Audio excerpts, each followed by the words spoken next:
What it do, ladies and gentlemen? I am getting a couple of these invitations sent off. Give me a second, and shortly we will be talking about UFC 301. Oh, Andrew's in here. I'm sure he wants to talk about the rap beef that's going on instead, right, Andrew? Nope. Crickets. Yeah, didn't think What did so. you say? I said, I see you're in here. I know you'd rather talk about all the rap beef that's going on, right? No. Oh. I can't I can't really call it rap beef because Aubrey is not a rapper. So It's all right. It's all right. I had to get you going, anyways. Um, bringing up all the stuff here. I already sent off some invites. How'd y'all do last night? Did y'all enjoy the card? I did enjoy the card. I thought it was pretty good. Um Prelims kind were I mean, there were some decent fights, but they didn't really capture all of my attention. But I thought the main card was pretty good. Pretty impressive. Yeah, I'd So agree too. I mean, like, when you compare it to like the last card being 300, it was not like obviously 300 level, but this was pretty damn good. It showed a lot of prospects coming in. It was for what it was, pretty damn good. I liked it. I would say this for it being like your hangover pay-per-view card after, arguably one of the best cards ever. Yeah, I think it actually did okay. I do. Like, I don't think the name value was all that great for this card, but I do think the fights themselves and then the one or two upsets that there were made it a pretty good card. And then a the main hundred and then percent, the a main hundred the percent. main fight was pretty good too. You know what I mean? It was pretty competitive. It was because what I didn't expect is that like yeah, there's a lot of people that are gonna like shy away from it because there's not like uh Pereira on there or Oliveira. Yeah, they fought last month, but like there's not really no name value. But the only name value that was really on there was Jose Aldo. But damn, that man looked good tonight or last night. yeah, I didn't get all of the complaining. Like, I know a lot of people were shitting on the card, and I think also some people were saying that Jose Aldo was only fighting because just to bring in some casual fans. But in my opinion, the amount of Brazilian names and prospects that they had on there, the card was going to sell out over there and do pretty great over there, no matter what, whether Jose was on it or not. And then it So ended up being a pretty decent card.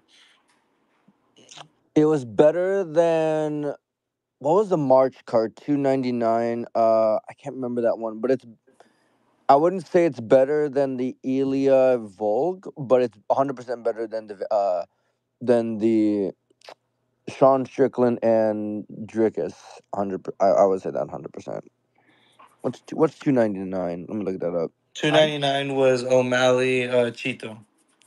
oh yeah, Yeah. and then Okay. you Yeah. had Yeah. Hundred DP percent. and BSD underneath that. Yeah. That was a great card, bro. Like Yeah, Which you overall, from top to which bottom, one? The which one was BSD or? 299. Like Oh yeah. overall, Yeah. that card was Okay. Yeah. great. Yeah. Yeah. you're talking about 297 because 298 was Ilya and That Volkanovski. was a great one. I think that was a great one too. But to get into it, right off the bat, we always start from the bottom up. Alessandro Costa versus Kevin Borjas. I got kind of fucked in this one, thinking that Strat said over. This was one of the few losses on the Strat for the night.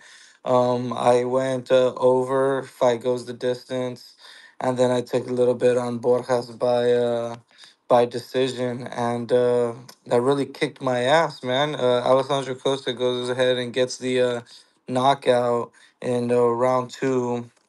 What I got listed here for it, scrolling down, looking. Fight ends inside the distance was minus 130, so that kind of should have been a red flag for the goes the distance thing, thinking that that the books thought that the fight was going to end early. Costa by knockout plus 350. Costa wins in round two plus 650. and then Costa wins by in round two by knockout plus 1,200. I see Aussie in here. I did go ahead and try to pull a little Australian method, shall I call it, by just looking at some of these really inflated lines with a lot of plus money on them, and take little jabs here and there. And plus 1,200 KO round two was not something I ended up taking. Didn't have such a really good night, but I'll still be trying to take my chances on odds like that. Did anybody have anything on this one? Mm-mm. Mm, Really. Go ahead, Dossie. Go ahead. Yeah, like you, man. I had a little on Borges. I thought he was going to be able to get it done here, but I was a bit surprised with Costa, man. He got the knockout and he looked pretty good. I mean, he come in looking bricked up too. Like he looked like he's fucking made of Legos. His prick. Um, yeah, I don't know. I don't know how to look at either of these guys going forward, to be honest. So yeah, well, it was a good fight while it lasted. But Borges, man, what happened? What was a leg kick that just really messed him up, huh? And then he was kind of hopping around the cage, and it was just a matter of time. Yeah, man. I was still hoping he'd go ahead and finish out that round, and then give us that round three finish, so that I could at least cash on a couple of bets. I guess just really reading into y'all know how high I hold Van, and he did pretty good against Van. I wasn't holding Costa that high. Didn't think that he was anything special, but he did. I did expect him to get some takedowns, and he kind of worked him in the feet. So props to him. And yeah, that leg kick really was the nail in the coffin when it came to that fight. Once he was hobbling on that leg, it was pretty much over. it felt like he pretty much dominated him, and from start to finish. Like I really anticipated that fight being a lot more competitive than it was. 100%. It was a total domination, especially on the feet, where I thought Borges would have a little bit more of an advantage. That's another reason why I thought the over was be a good play, because I thought Costa would be looking for more takedowns and stretch out the time. But no, Costa pretty much dominated, eating all the acai over there. He left no acai for anybody else in shoot box, and we'll talk about something like that later. But if that's it, on to the next one. Ismail Bonfim really, it was back to back fucking plays that really kicked my ass. I took Ismail Bonfim inside the distance. I think I took him by sub as well. I think I put 3 units on inside the distance, and well, we know he had Max had said in the chat he had a pretty good performance all the way around, and yeah, he looked better. He looked a lot more tamed, but there were times where he hurt Vince on the feet, and was expecting for him to go for a submission or just lay on the striking, and that just didn't happen. Ismail Bonfim dominates all 3 rounds, 30-27, unanimous decision. Fight goes the distance plus 120, so you could have found some plus money there. And then Bonfim wins by decision plus 170. So another one of those moments where you look at those lines and they're not really giving you anything. Maybe that was just a little bit of the writing on the wall when it came to that one. Kicked my ass though. Aussie, I see your hand up.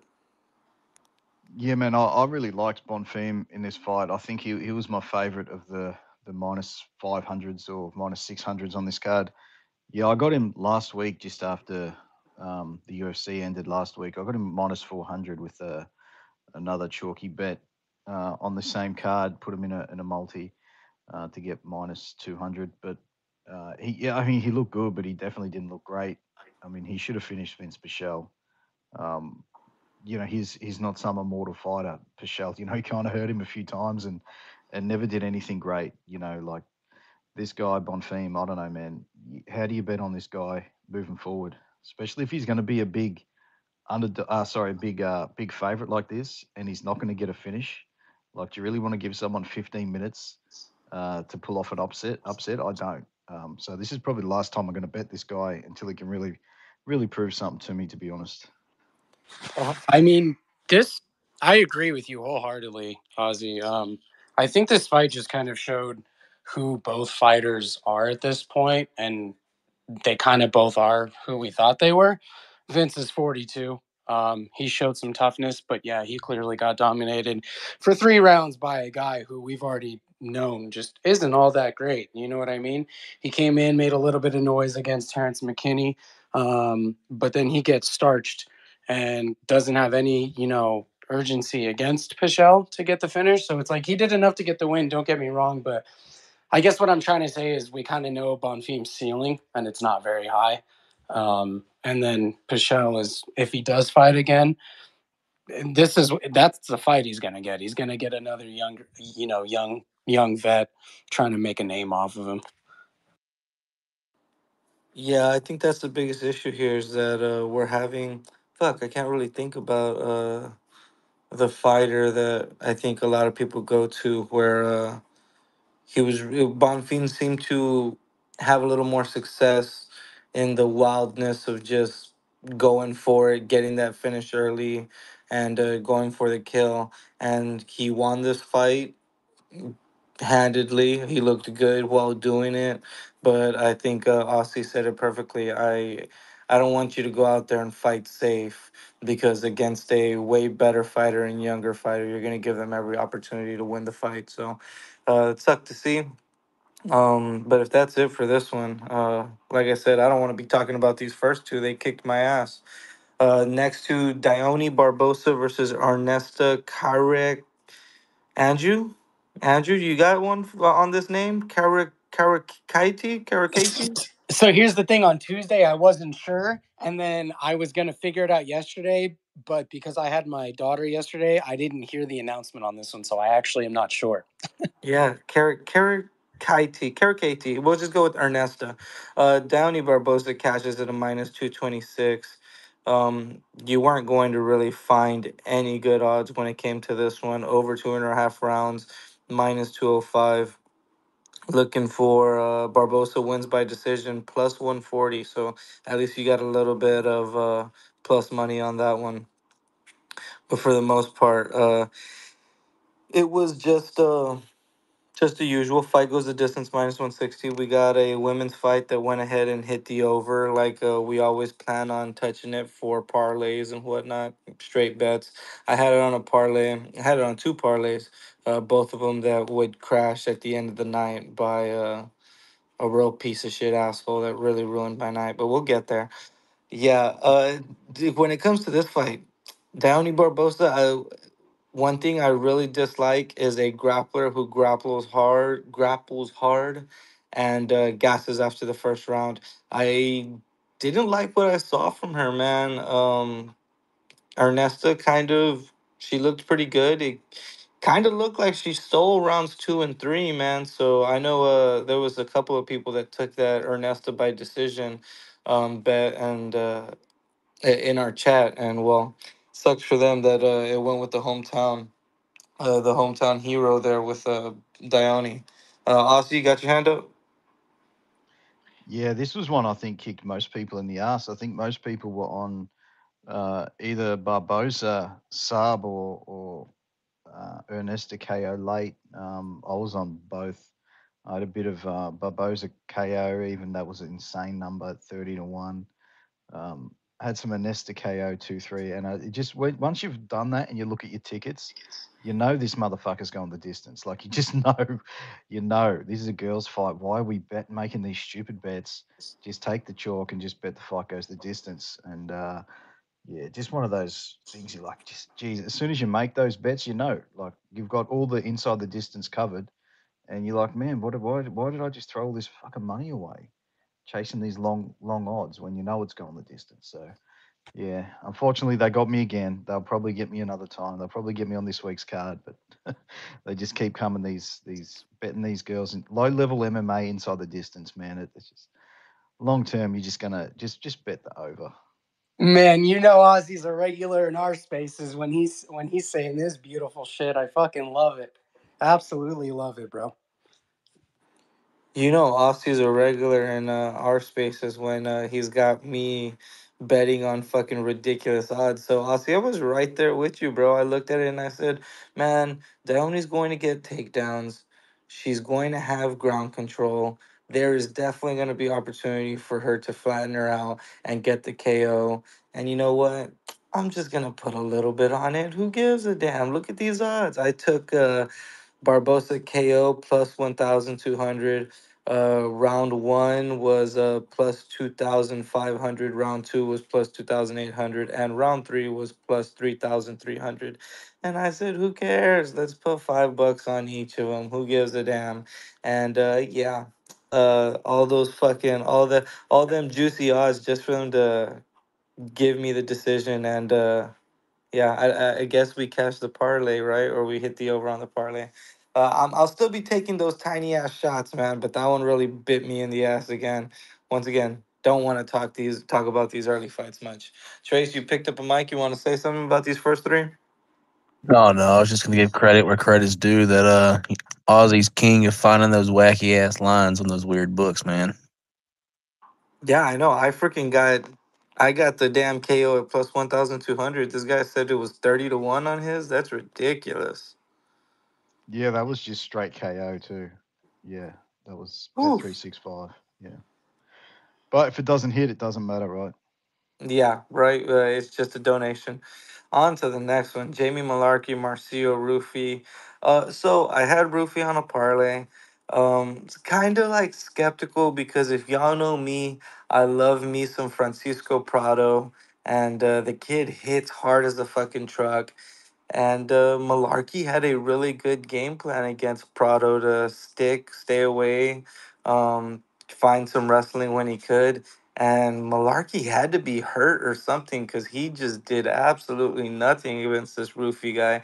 And it also seemed like he just couldn't catch anything. Like he just couldn't catch up to the striking of Rufy, whether it be that karate stance or the angles that he was hitting him at. Rufy looked great. But to get to the point, it was Rufy KO, under 1.5 rounds plus 102.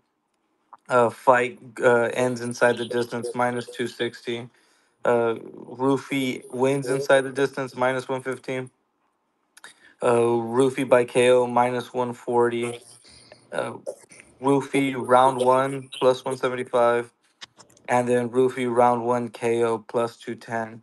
So, I mean, once again, one of these moments where you really need to like investigate and look at these lines and read them, tell you what they're talking about because everything was pointing at round one KO, and you would have sweat your balls off a little bit because it didn't come till those last 30 seconds. But Rufy did his job and got that late KO. Aussie. Yeah, this is another one. I'll never pay chalk for a prop like KO, and you got to pay minus money, especially these lower weight classes. But that was obviously the side here. I won't embarrass myself by telling you my bets that I had on Malaki, but um, yeah, he was never going to win this fight without shooting for takedowns, without getting takedowns, and he never shot. Like you said, you said he kind of looked injured or hurt or whatever. This guy got knocked out twice in December, and 8 weeks later, he's in a training camp and they ship his ass off to Brazil, like just crazy. The writing was on the wall. Whoever paid the chalk for the Ruffy KO, that was the side here. It was always going to be a KO if he won. And Malaki didn't try, man. If you're not going for takedowns, you're not winning this fight. And he didn't try to win. Instead, he just fucked around and found out, and he found out quick and fast. Okay, Aussie, and I get it. You don't want to say your bets, but the point of me on this show is I always got to rub my own face in the pissed on carpet, and I'll say my bets, man. I did cash on under 1.5 plus 102, but I had to touch a Malarkey by submission plus 2,000. Hey, That's what I so had. Yeah, I got it plus at two. 22. Yeah, it was crazy. Give me another $5 on that, and give me $100 if some crazy shit happens. And yeah, no, it's just another donation. We'll keep at it. We're gonna catch them big fish, but maybe I'll be a little more selective with this because everything was saying that it was going to be Roofy KO and KO early. Usman, quit getting cute, man. Quit getting cute, man. Quit getting cute. it's been a long time with us guys on the space. I feel like you started it by saying like don't get cute with it, and then I would always say like Andrew says don't get cute with it. And I think it was like 2 weeks ago where Trace said just like Usman says don't be cute with it. And I was listening back thinking that's not me, that's not me. I give the credit to Andrew, but D, you got your hand up. Yeah, I was just looking at Jamie Malarkey's record. Honestly, it's like so from the loss last night, he's 1-4, and he won against John McDessie, and that was in September 9th, 2023. And it's his record is not like something to like adore, but like it's definitely a who's who on like who's he beaten, or like I guess he defeated Common Warrior Devontae Smith. It's like I said, it's almost like who has he like significantly beaten, uh, but not sure what he goes from here. He's still like 29 years old, quite in the middle of the pack of like between a like a surging contender or anything else. Like Malarkey is 29 years old. yeah, Oh shit, I feel like we've seen him for quite a while now. I know, and because like his UFC debut, I think was on. I have it actually right here. Whitaker Adesanya, in 243, UFC 243, and that was like some time ago too. And I'm like, wow, that was well, he's been in the game for UFC for quite a while though. But yeah, Trace. I just got a question for you since we brought up like Larky being young, but it seems like he's old. Off the top of your head, how old do you think Tisha Torres, now Tisha Pennington, is? I only asked this because she's fighting next week, or Next this week week, rather. is I she was in gonna her say next 30s? week is in like 34, 33? no. I You was gonna see, say 32 or 33. Tisha Torres has one of those faces where at like 22 she looked like she was 32. Um, I'm gonna say you're pulling the rug, and she's somewhere around like 28. No way. No, she's actually 34, but like for me, like I just felt like, man, I feel like she would be so much older because she's been around for so long. But she's really not that old. I mean, really, like she's like probably for a woman entering her athletic prime. Is Usman, she? what you just described, the like where she's 20 but she looks 10 years older. You know who I've always thought that to be true about? Fucking fucking Carla Esparza, bro. No, Yeah, Yeah, 100%. yeah, yeah, Carla Sparks looks like somebody's nanny, Carla, yeah. brother. bro. She looks so old, man. Michelle Waterson Gomez looks also like pretty like in the middle too. She's been fighting for a damn long time. Yeah, bro. She's aged like fine wine, boy. Let me tell Yeah, you. she can be my nanny. God damn. How old is she? Wait, hold on. Waterson Gomez age. no, Look, when Waterson Karate Gomez Hottie came is into in the early or late 30s for sure. What do you yeah, want? yeah, when Anyone else Karate want to put a Hottie, number I'd she's right like say there? she's 30. 37. She's like She's Yeah, 37, 38. 38. 37 38. is the Yeah. guess. Yeah. Jesus. Hey, but let me tell you something. That's a Karate tight Hottie, she 37. finer now than she ever been, boy. Like you say, I was a fan when she came into the UFC. I'm a fan now, my man. All right, all right. We're getting into the horny weeds here, if that's what we're gonna call it. On to the next one. I mean, hey, if you float that way, Joaquim Silva's body is definitely gonna get you back into the weeds. That boy was on all the juice. Kind of a trend we'll be seeing with these Brazilians, jacked to the fucking gills when it came to a card in their home country. Um, Personally, just over 1.5 right here for me. I thought that this would be pretty easy. I know these guys had a lot of firepower and whatnot. Around this time was when I started getting really busy. My family was having a early Mother's Day thing because we're some of us are going out of town and shit. So we were having a big old function. I'm watching the phone or fights off of my phone over there in the back, being a recluse. So really didn't pay that much attention to it, but yeah, Drakkar Close goes ahead and closes it up with a decision. I know there were people that are saying that it could have gone the other way. I really don't think so from what I saw. Looking at some lines over here, we got it was over 1.5 at minus 260. I touched that a little bit, and then I had it in a parlay as well. Fight goes the distance plus 125, so you got some plus money there. And then Close wins by decision plus 180. I really thought that Close was going to be the more overall skilled fighter going into this fight, and it kind of seemed like that's what happened. I had my homeboy texting me that there was a lot of drama going on in that third round, one that I did miss. But what did y'all have on this one? Yeah, I did bet this fight. I just thought that I didn't bet this fight. But I was on Drakkar Close from the breakdown last week. I more or less just want to comment. I know like they gave him a lot of shit about slamming backwards and slamming himself basically into full mount, but I watched that replay back in slow motion, dude. He drove Silva's head into that ground pretty fucking hard, man. And honestly, that might have been he might have been so far into that choke that jolt from getting slammed. While yeah, he did land into full mount. That might have been the only reason why he got out of that choke. Like that shit was tight, and that slam was hard as fuck. Like credit to him for not going out.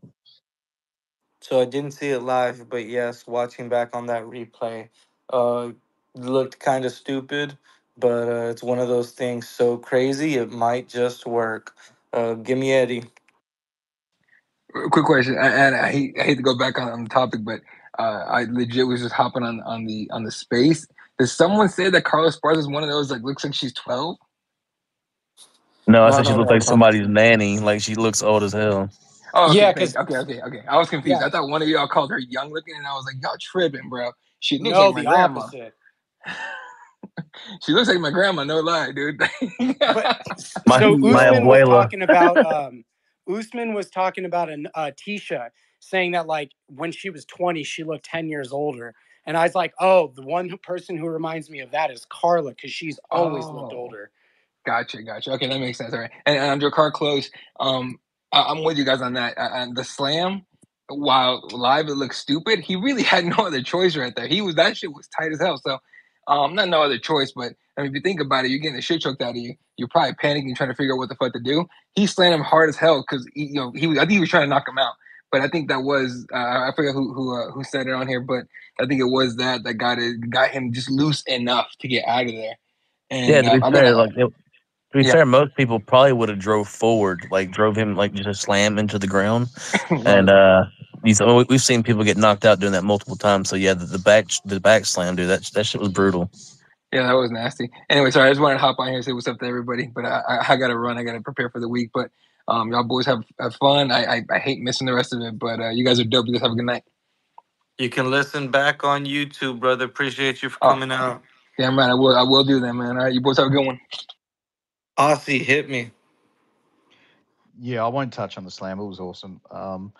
But I had some Joaquin Silva here, and I had him by KO. He kind of hurts everybody he fights, and Close gets hurt in every fight he has. So it just seemed like an easy bet for me at plus 450. I think I got it at. But man, Silva just did not. He was so concerned about his own gas tank, man. He was worried about running out of gas in the third. He didn't start fighting until the third. It was crazy. I'll just quickly read off some stats. This is just head strikes.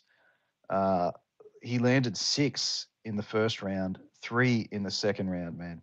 And in the third round, he landed 16 head strikes, almost knocked him out with every fucking one of them. Like, if he had to come out in the first round like he did in the third, he squashes Close. But he just didn't. He didn't throw any offense in that first 2 rounds. It was really frustrating. And in Brazil, man, you're on the yams, man. You're on that good. You can go 3 rounds with that shit you're pumping, no doubt. I don't know if you've seen the weigh-ins, but Close even like kind of made fun of him by imitating sticking a needle in his ass and blowing up, which was pretty funny because that he is a massive dude, Silva. But man, you got to go for it. I'd rather see a guy gas out terribly in the third than do nothing in the first two and then have to win in the third. It's bad game planning. Um, but yeah, a little bit pissed off because I had a bet on him. But yeah, whatever. He almost got that KO in the third, man. He went for it, but he should have gone for it a lot earlier. Yeah, I had my homeboy texting me that he took after round two he took Silva live at Yeah, Silver plus five wasn't hundred. aggressive at all until the third round, and that's what cost him. I would agree. I would Holy agree. deep voice. The guy's got Jay Lano's chin as his profile I'm picture. You sorry, think I he's had to gonna have just a jump small in. voice? Carlos Esparza is the stepmom I want. So I don't know why you guys are shitting all over her. Oh, we're just comparing apples to oranges, man. I wouldn't mind if she was my grandmother either. We get the milk from the original source. I feel you. Whoa, The fucking whoa, Nana. whoa. Pump the brakes. Meek Tick Auto Buy is next. Minus 265 cashes and seemed like it was getting a little bit risky there I'm just towards the saying, we end. all love tamales. Oh, like your fucking aunt abuela making tamales. That's what Carla Esparza is. She's got like 7 kids, dog. I mean, what do you want from her? She's She's got got she's got one zero kid, kids. and we're off of the Carla Well, she looks Esparza like she's got a horny lot of train, kids. you motherfuckers. My man corrected me. Was getting on the minute and told me she looked like she got 11 kids. All right, are we done? Are we done? Are we done with Carla Esparza? Meek Otobai goes ahead and cashes minus 265. Over 2.5, minus 160. Fight goes the distance, minus 125. I personally got screwed on this one. Had Otobai on a 2 leg parlay with Bonfim, so was happy about that. Got 3 units to get. I think it was like 2.5 back. Um, but yeah, I didn't watch the Brenner fight. I just missed it, but he looked like he barely made life for his weight cut. And I'm a small fan of your boy. Oh, I don't know how to pronounce both of his names. Meek Dick Otobai. Oral The B, last the toothbrush. the last one that I Mukti had Beck. here was No, decision plus 135. but Can anybody Brenner. hear I me? mean, Hello? Elves. He looked like he was dying prior to the Yeah, weight I cut. can hear. Hey, advice. Can you hear the host? I cannot. I can dump down. Okay, yeah, you might have to come back. Yep. Yeah. Just go ahead and drop your mic and then come back, bro. We're talking over each other. I get it. Fucking spaces. No worries. I'm gonna Um. relay that for you, bro. He said to drop out. I guess he heard you actually. Him. Oh yeah, right. I'm fucking talking to him like he can hear Yeah, me, and he drop out just and said he come back can't hear me. in, and then he'll re issue the mic to you, buddy. But yeah, hey. Last one was Meek Dick by plus by decision plus 135. Cashed on the parlay. Aussie, I saw you had your hand up. Go ahead.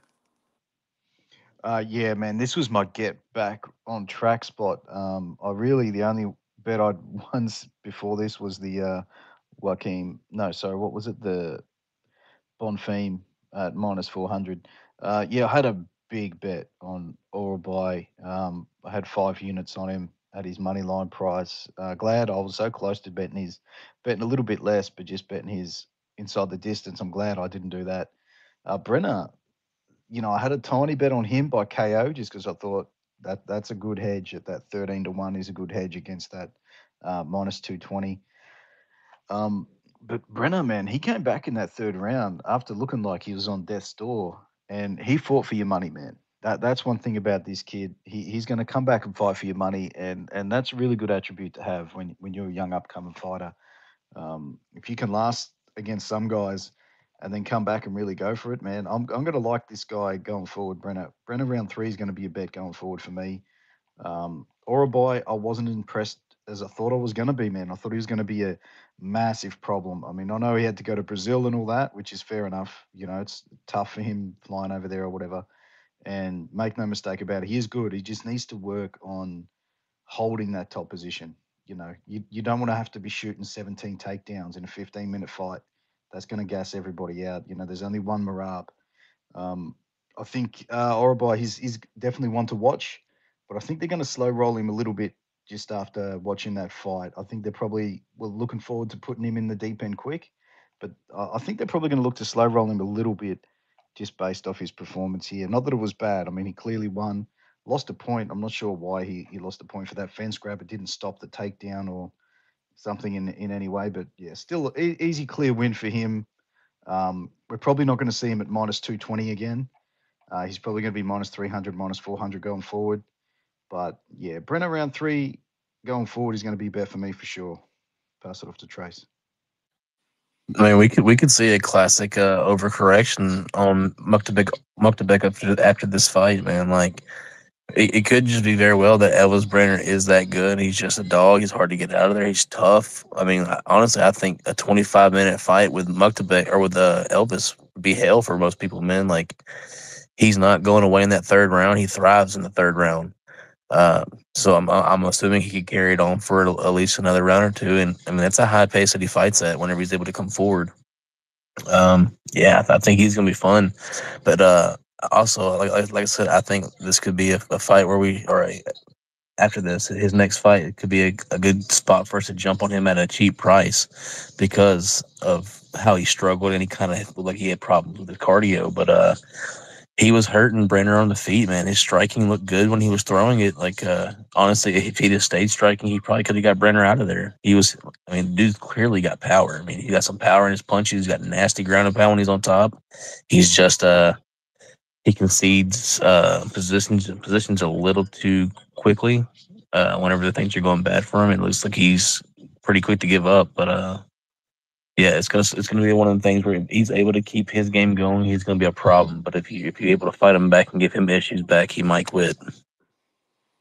Yeah, the two things that I took away from this one was whether it be the errors that Miktek Orbay was making, or just putting a lot more props on what's it called, Brenner's Jiu Jitsu. I don't think anybody is going to be pulling out some of those slick ass fucking reversals that Brenner did, and that definitely hurt the gas tank as well. And as much as I'm on the train with Aussie of taking a round three Brenner bet in the future, I will, depending on who the fighter is, I might take a round three finish for the opponent of Miktek Orbay, just because he did look very, very gassed when it came to that third round. And just like we said with Dione Barbosa, I love a grappler that can go ahead and get the game plan done. But if you can't do it for all three rounds and you're going to give an opponent an opportunity to get in, uh, I'll take that slim chance and that slim margin to go ahead and put a bet on it, especially if we're fighting somebody like, hey, let's say he gets what weight class was this? 155, right? What if he gets Benoit Saint Denis or some shit like that? Two grapplers or something like that. Another Yeah, guy with a little 55. bit of another with a little bit of power. I'll take those chances on a round three oral by opponent. Advice. You had your hand up, bro. Didn't Orobai lose to Medic, who fought the week before? Or am I thinking No, of No, he he beat Medic. smashed he Medic. beat He Medic kicked and his Medic, ass. Yeah. but Medic did well in the last He fight. got like seven Yeah. takedowns and finished it in the second round. Yeah, I think he Thank got you, 7 takedowns in 7 minutes and choked him out. Another last thing for Otobai, I saw a lot of criticism about him throwing a lot of just looping hooks and whatnot. When it came to this fight, I felt like he had a good amount of success with straightening out those shots, throwing the 1-2 and throwing the jab out there is just like a distractor. Yo, they were saying that he never trained in any camp. He always trained by himself before joining Alpha Male. If that's the amount of improvement he made in his striking in just one camp, bro, this dude's gonna be like he could be making leaps and bounds because he's fucking young. I mean, he's already got the wrestling chops, which is the hardest part to have, like the just the drive and the wrestling technique. Like the striking's the like I'm not gonna say the easy part, but it's harder for to learn wrestling than it is to harder to learn striking. And if you look back at his record, he's got that one loss. But if you watch that fight, he won that fight. That was some bullshit judging in that fight. Even the guy who won couldn't believe when they when they lifted his hand. So yeah, he's undefeated in my eyes. All right, so on to the next fight. But before that, I will go ahead and say his name one more time because I love saying it. Miktek Otobai. Yeah, we've got You mean break your heart real quick? no. Okay, I won't. No, okay, do it. Are you going to talk about me betting on Karolina Kovacevic? No, no, they actually gave his correct enunciation of his name over the broadcast. Oh shit! How is it said? Muktabuk. Muktabuk. Muktabuk. Yep. Nah, that boy. That's my boy Miktek Orbay. Uh, I do like Muktabuk better. so I took Karolina Kovacevic, betting on the old dog here, uh, just because we know she is old dog. She's gonna fight for your money, but it really felt like Ismael Lucindo kind of ended up covering that minus 350 like easily. Over 2.5 rounds, minus 220. Where we at? Where we at? Lucindo. Jesus Christ, where the fuck are these odds? I ain't got shit right here. Fight goes the distance, minus 180. And then where is Lucindo by decision? Anybody closed at plus 110. We all knew this was gonna go over. I hit the over. I hit it on the parlay as well. But yeah, taking the money line on KK, really thinking that she was going to son a new puppy. Uh, didn't really cash, and I'm pretty sure I wasn't the only one, but it fucking happens. Go ahead, Andrew. Yeah, I just wanted to say, man, Yasmin was pretty impressive. Carolina obviously has slowed down. She's a little bit older, she's past her peak, but ever since she's come back from her, her long layoff, she's won like her last like 4 fights or so. And she's been fighting pretty well. Granted, it's against lower competition. But Yasmin came out and she was just that young dog, bro. She was faster. She had the power behind her punches. She beat Carolina's face up kind of bad. You know what I mean? So it was pretty impressive for her. I think it's a good win for her resume. Um, I expect Yasmin to be around the UFC for some time. I'm not crowning her in the rankings or anything, but very impressive performance, and I'm excited to see her moving forward. Yeah, I don't know if it was finally Carolina's age catching up to her or not. But we've seen KK take a good amount of punishment, take some big shots, and then just keep moving forward and do what she needs to win the fight. It kind of looked like the power of Lucindo was just made her a little more hesitant and said, I don't want to get hit this hard by this bitch. So let's chill out a little bit. And taking her foot off the gas kind of screwed her in the long run. Advice. Yeah, no. I thought any fight that went the distance was gonna go Brazil's way. Like so, that was be my only take on taking KK at for decision, just because I don't know Brazil, but yeah, Lucinda, she's 31 though, isn't she? I mean, she's gonna be a bit. She's gonna be a problem for a bit, but No, she's She's 22. 31. She's young, isn't she? oh, Yeah. She's Okay. 22. Okay. Thank y'all for clearing that up because I Okay. was like, sorry, She's holy sorry, sorry. shit, 22. that's the Yeah. opposite of what we were talking about earlier. Because if she's No, she's 31, she looks like she's 22. yeah. No, she's a baby, dude. She's a baby. All right, all Wow. right. Well, let's see. I mean, yeah, her striking was on point. Lots of room to grow for sure. On to the next one. Joe Anderson, Brito, Jack Shore had Brito on a couple of parlays. Decided not to touch anything other than just letting the parlay ride. Cashed at minus 200, and the reason for that was like Joe Anderson Brito can get his meme sub. He could get a meme knockout. I even said there's a world where he gets taken down for 3 rounds, but lands enough damage to where the Brazilians give him the decision. So kind of was on just full on Brito, and that's why he was in the parlays. But Jack Shore was looking like he was covering the plus 170 from what I saw. Was a little busy during this fight, but it just kind of looked like Jack Shore was all up on his ass and grappling him up. Over 2.5 rounds did not cash at minus 115. A fight ends inside the distance minus 200.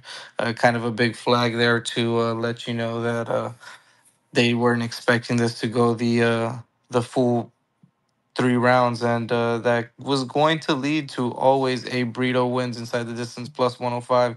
Once again, not a good line for taking that. Brito by KO plus 230. Brito wins in round two plus 450. And then Brito wins by KO round two plus 800. So there were some pretty decent lines when it came to that fight.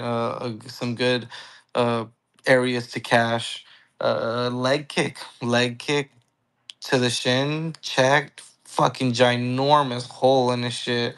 Looked like Jack Shore still wanted to fight, man, but I've been there, man. One time I was running around in the gym in high school and socks slipped, went ahead and slid right into the metal frame of a door, and I have this big old hole in my shin till this day. I had meat and shit hanging out.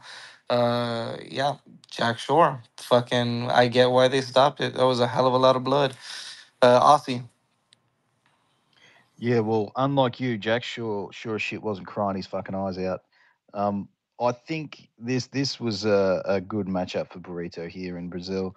This was where my night really started to turn around. I had a 3 unit parlay with Orobai and Burrito plus 120, and that was really nice. And man, when he realized that that leg was damaged, man, he just started fucking it up.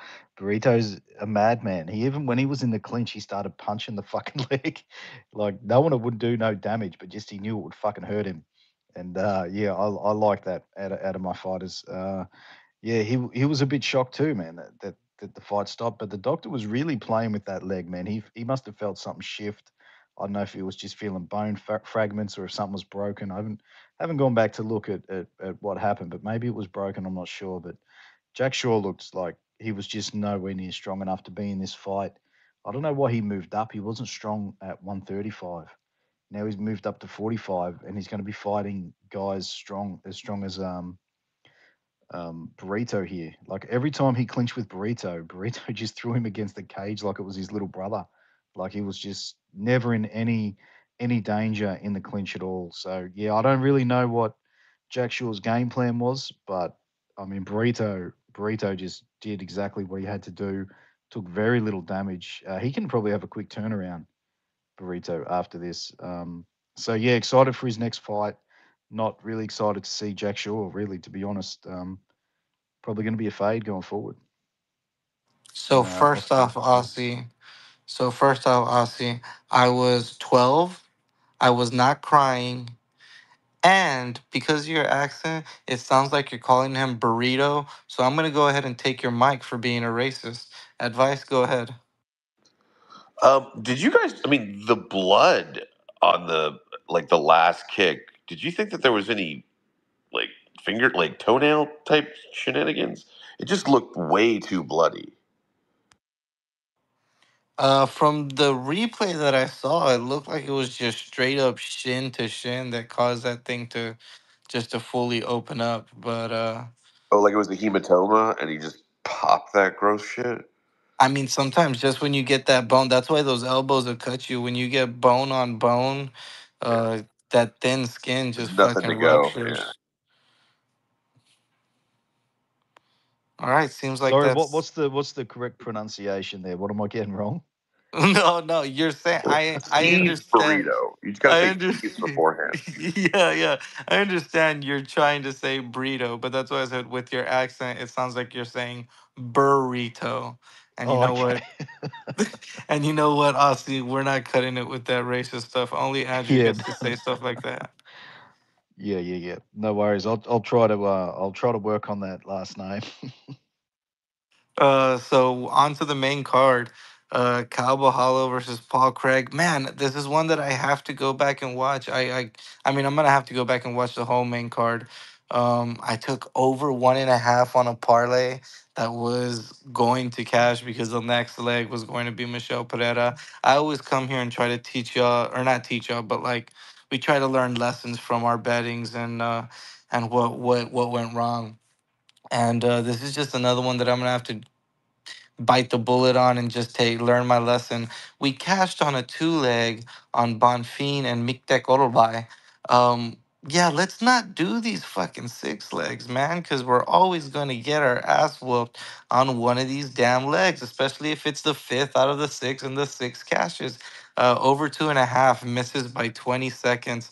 Was really hoping Kyle Bahalo would freaking play a little bit more of Paul Craig's game and fall him to the ground, or because I knew he was going to be safe to not get subbed. But he cashes on the minus 600. I honestly still haven't even seen the knockout or the replay or anything like that. But under 1.5 cashes at plus 155 if you took it. Fight ends inside the distance minus 200. That should have been also, if you get to parlay props, that should have been an easy parlay piece right there. Bohalo wins inside the distance minus 165. Not really getting anything right there. and then by TKO, TKO KO plus 155, and then round two plus 375. Round two knockout was plus 550. Was really thinking I was gonna get that over, and then we were gonna have a huge great night, but hey, shit happens. What was it? A knee? Was it a knee? Was it a punch? I looked away. Think I was talking to my grandma. Looked back at the phone, and I see fucking Paul Craig's limp body on the floor. Aussie, fill in the blanks. Yeah, I think it was a 1-2 punches. Paul Craig, it was crazy, man. I love this guy. Every time he gets hit with something, it's almost a knockout. I don't care what it is, man. This dude is on wobbly legs as soon as they shut that gate. Um, I can't ever watch a Paul Craig fight without having some money on his sub prop, man. That's just like I think it was 12. I think I got it at 12-1. First round was 30-1. Yeah, I mean, just crazy, man. You got to play that. Long term, you're going to win. Oh, geez, I'm looking now. I only got it at plus 950. Um, but yeah, I think the odds got even better as it went on. But I'm always going to play Craig sub in every fight. It might as well be his money line. There's been a couple times you've been screwed because he's accidentally knocked someone out, or they've called snapped someone's arm in an arm bar and they call it a TKO, whatever. But yeah, obviously everyone seemed to be on the Kaio KO at plus 225. I mean, that was the bet of the card. I mean, not so much just that Kaio is going to go out there and beast through him, but it's more of a fade on Craig as well. Like, how's Craig go 15 minutes getting punched? Kaio was going to hit him 50 times in 15 minutes. He can't take 50 punches. We see him wobble every time he got hit. Um, Craig is just a fun guy to watch. But yeah, Kaio had him in a decent parlay too with Baralo. Sorry, fuck me. Sorry, it's a Sunday morning here, guys. I'm a little hungover. See, it's afternoon. I don't even know what fucking time it is. Kaio and Bonfim both in a parlay, and that was a bit chalky. I don't usually do that, but Kaya, man, he's a smart fighter. That's the difference. These fight nerds, guys, they're fighting smart. They're not doing stupid things. We're going to talk about that in the next fight. But when he knocked Craig down, he waved him up. You know, he wasn't jumping in his guard trying to be fucking Superman. He just no, you got to stand up, mate. And I'm going to knock you down again until you stop getting up. And that's the difference in these fights. That's why his minus 500 was so much better than the next guy we're going to talk about, because the difference in fight IQ, the difference in being a veteran, being in the right camp, and that's why this guy's KO. It was always going to be KO. It was never going to be sub. Um, yeah, that plus 225 was really good. Congratulations, whoever got on it. We're going to get probably a good line on KO decision next time, because he's probably going to go back to fighting smart and just winning rounds. So fingers crossed.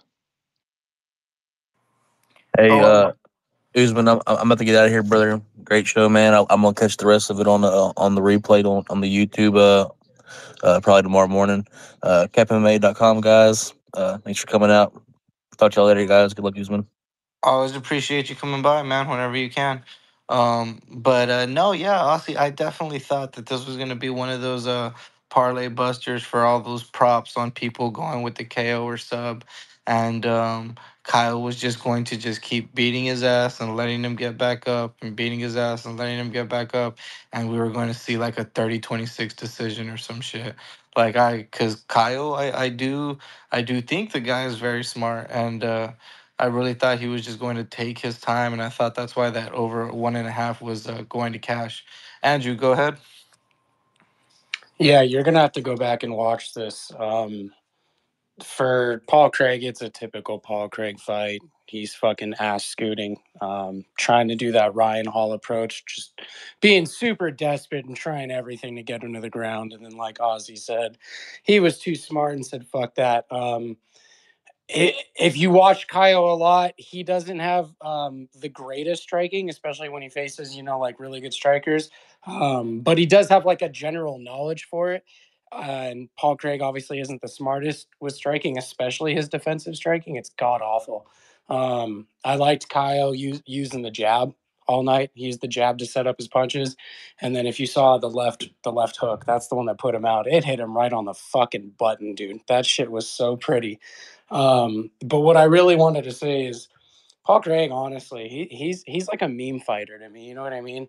Every single face off, he paints his face and he's got this look on his face like he's gonna fucking kill you, and then he comes out and fights anything but that. You know what I mean?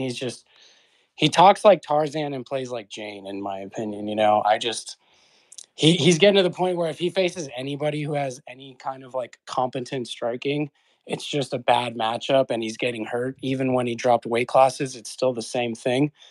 I think he should either retire or he should go and just fight these like unranked dudes that aren't going to kill him, because at this point it's just like, what are you fighting for, bro? Advice. Yeah, no. Paul Craig's just like Lionheart, just like some of the other dudes that came down there. Like they're company guys, and you got to respect a dude. I mean, I respect Paul Craig. I mean, we've seen him beat multiple. We've seen him beat champions, right? But and but you're right, man. I mean, he if he can't pull guard or get on the ground with a guy on top of him, I mean, the triangle doesn't work when you're standing up and getting punched in the face. But I still have a lot of respect for the motherfucker because he's a draw. Even if he's not a draw, like I bought this card for the Paul Craig fight. I mean, it was a decent card in the end, but I don't know. But I will say that Kaio is going to have to fight somebody of legitimacy soon, and we'll see how that really works out. I like to see these fight nerds guys. I mean, Rufy looked like a fucking stud. I don't know who else is like the big dogs at Fight Nerd, but maybe you guys do.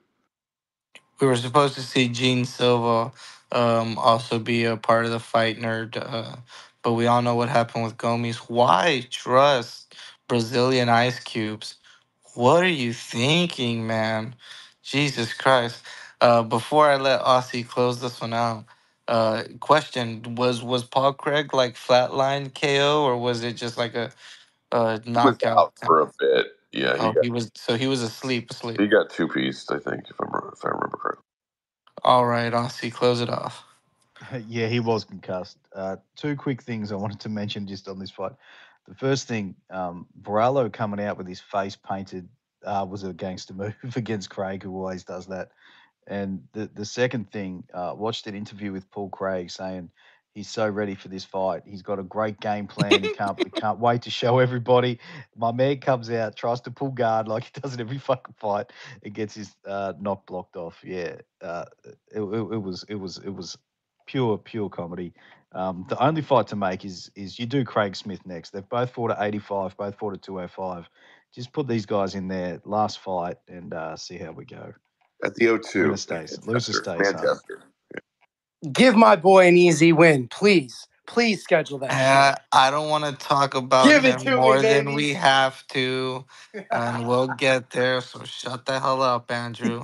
Uh, Talking about that idiot, we're gonna talk about this one over here. Michelle Pereira covers the minus 500, but honestly, as I think it was Gennady Golovkin who said it, big drama show when you do a fucking backwards flip and kick somebody in the head while he's laying on the floor. Yeah, good for Michelle Pereira, fucking covering minus 500 against Iho Pataria. That was the revenge for the duelist doing a Fortnite dance on Shogun. But under 1.5 cashes at minus 130. Fight ends inside the distance. Horrible line at minus 450. Scroll down. Pereira wins inside the distance minus 280. Pereira by KO minus 165, and Pereira round one minus 105. And Pereira round one KO was finally where you're gonna find some plus money at plus 125. Really don't have anything to say about this. Pereira looks ginormous at this weight, and he looked huge at fucking 170. But Ihor Petaria kind of sucks. He had been looking better for sure. I'll give him that. From his debut to that, not this fight, obviously, but he looked like he'd be making some gains, wins or losses. Uh, But why they signed this up, why they lined this fight up, why they did it with fucking him having another fight in 2 months supposedly. Um, yeah. Why? Anyways, real quick correction. It wasn't a KO. It was a submission, right? Didn't he fucking put him to sleep? Let Yes, me sir. let me go through those lines one more time. I apologize. Plus 365 for submission. The round one stays at where the fuck was it? Who cares? I already said it, right? Yeah, minus 105. And then round one submission. Barrera. But we're talking about Michelle Pereira here. Michelle Pereira wins in round one by submission plus 1,000. I must be reading this shit wrong, but there it is, plus 1,000. It was Uh, a submission off of fucking destruction. It wasn't. I mean, still, plus 1,000 is stupid odds when we just saw him submit somebody in round one in the last fight. Aussie's had his hand up for a while. Take it away, brother. Yeah, man, this was crazy because I was in a space, doing a live space as the fights are on, and I was calling it before the fight happened. I was searching drastically trying to find a book that offered fight ends in DQ or fighter to be disqualified. Woo. And I said before the fight started, I said he's gonna do a fucking backflip and kick this prick in the head or accidentally stomp him or something and get DQ'd. And I'm glad I did not find a book that had those odds, man, because I would have been pissed. Because that was 100% an illegal knee or shin or whatever you call it.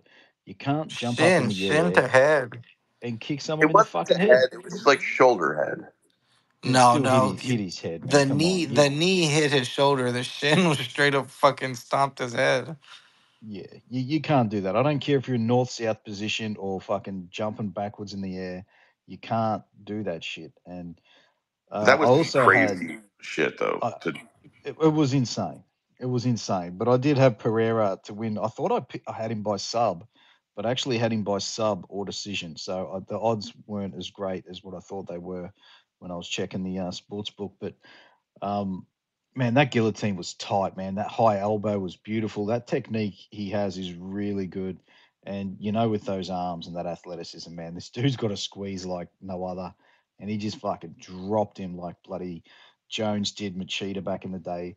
Um, he's something special, man. If he can just tighten up a few things, get his bloody fight IQ going, just bring half a brain with him to the cage, he's going to be a trouble for a lot of guys, man. We've seen him go the distance before, um, but man, when he's in there, man, his kicks are insane. He's obviously working a lot on his grappling. I think that's two submissions in a row. I really like this guy, man. I'm excited to see him go forward. Um, I don't know if you want to chuck him right in the deep end, put him in another exciting fight or two, give him another really good, exciting win or two, and then we'll see what he's made of at the top. But yeah, he's a lot of fun to watch, man, and I'll definitely be watching him going forward. Just to keep the conversation rolling, we have another one of these fighters.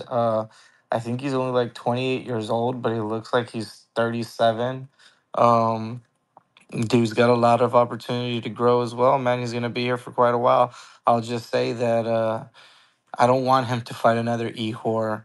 I don't want him to fight. Well, actually, the Oleg Saychek fight was cool because I do like Oleg.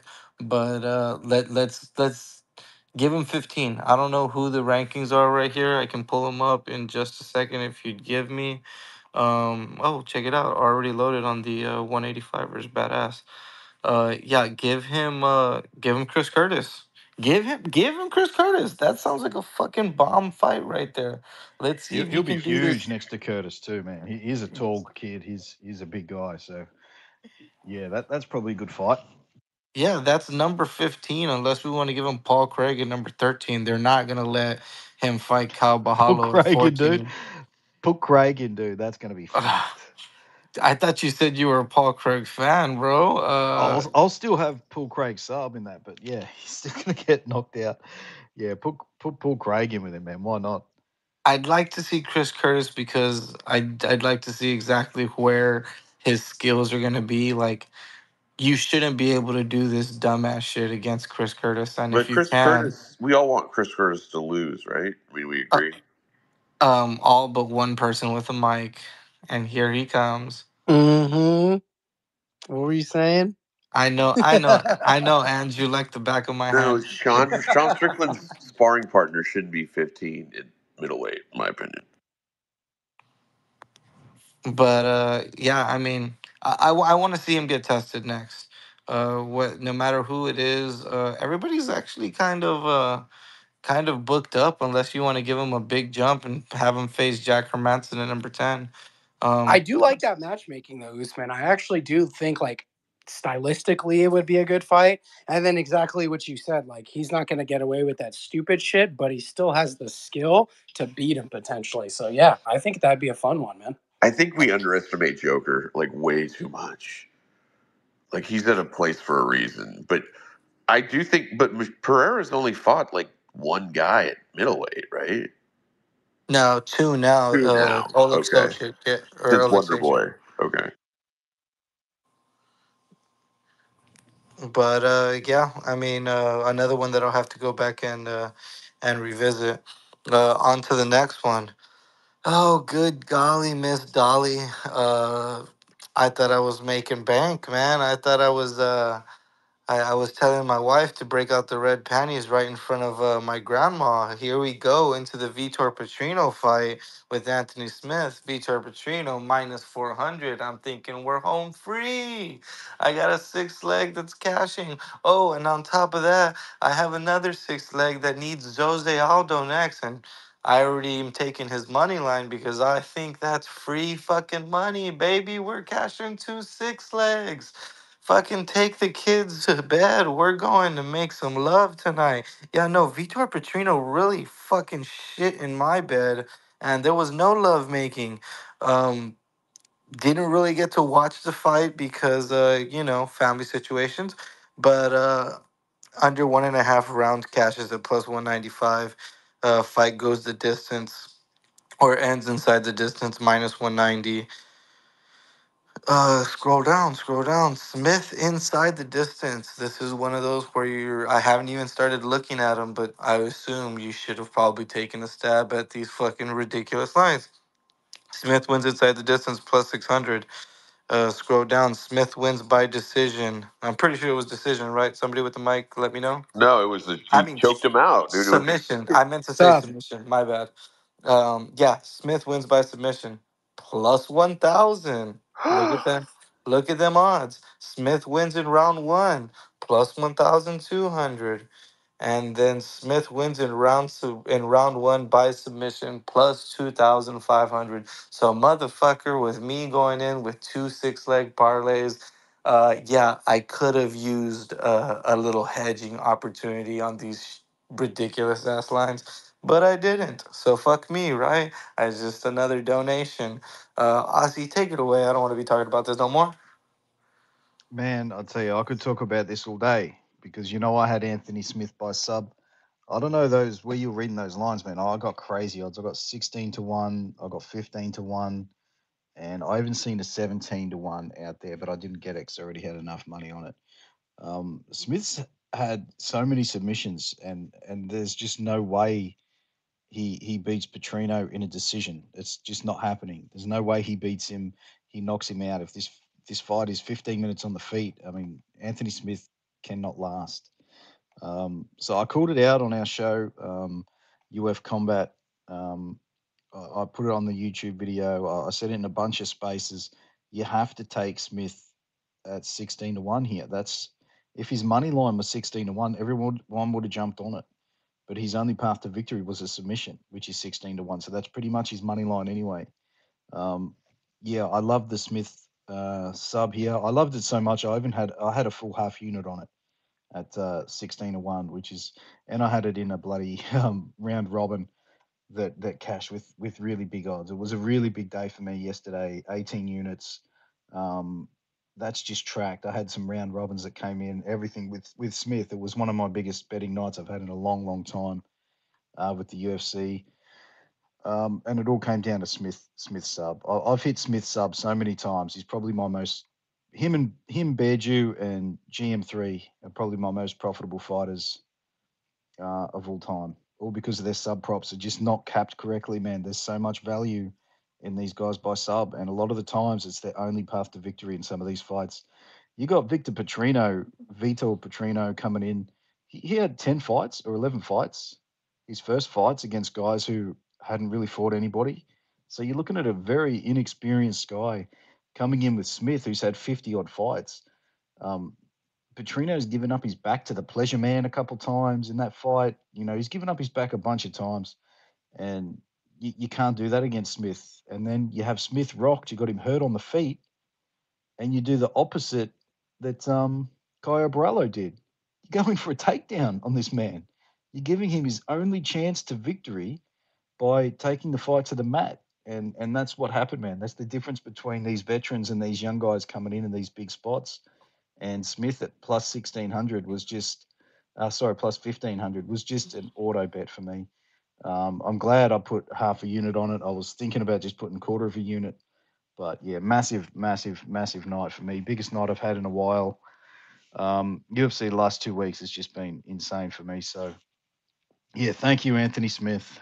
Always, like he only has to hit that twice in the UFC for that to be profitable at these odds. Of all his 20 fights or however many fights he's had, that's just you got to always play it. If you lose, it loses, but long term, it's going to be a winning bet. Sorry to go on so long, but I was really excited about that Anthony Smith sub.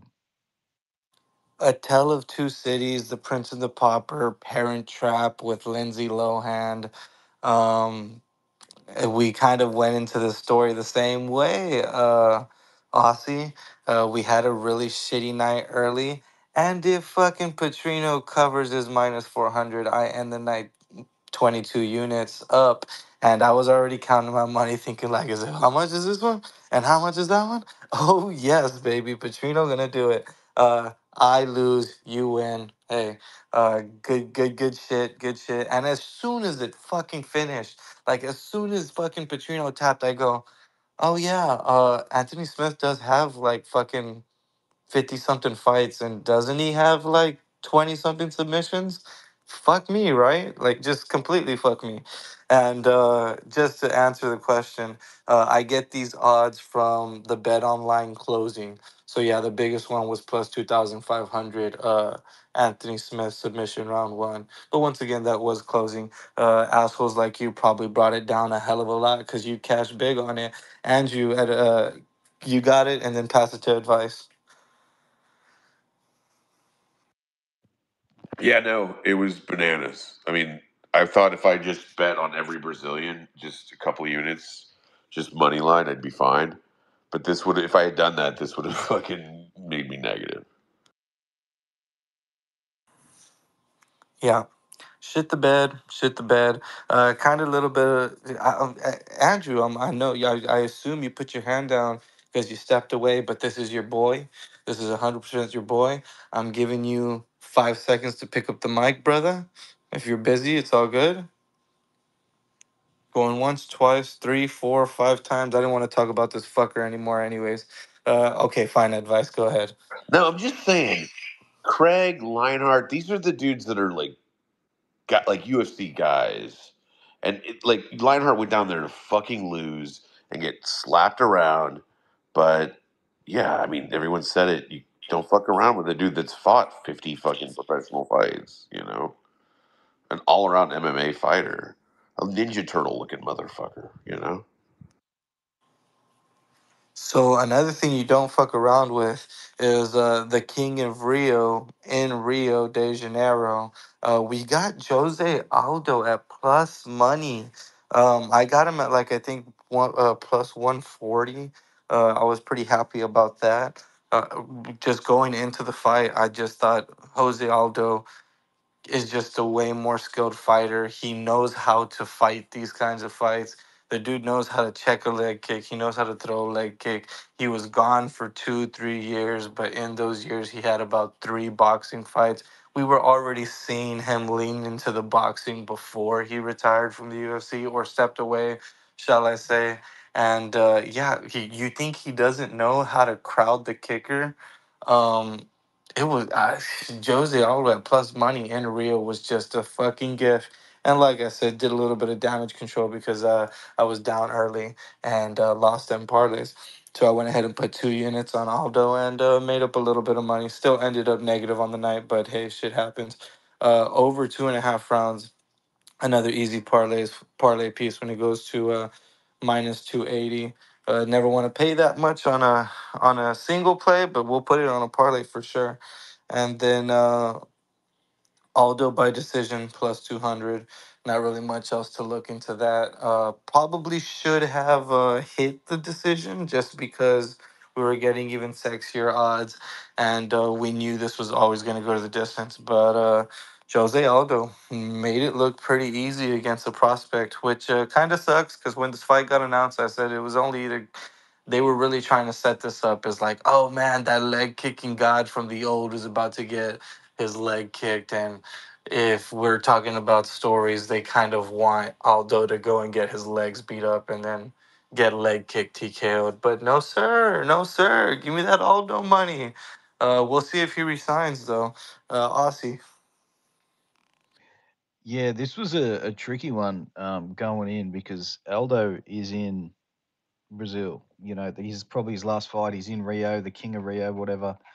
I thought I kind of leaned towards Martinez, and the only bet I made on this fight was Martinez to land the most strikes because I thought he's definitely not winning if he doesn't outstrike Aldo, and he's outstruck four of his last five opponents. Aldo's been outstruck in four of his last five fights. So everything just added up, and it was close to the Martinez money line.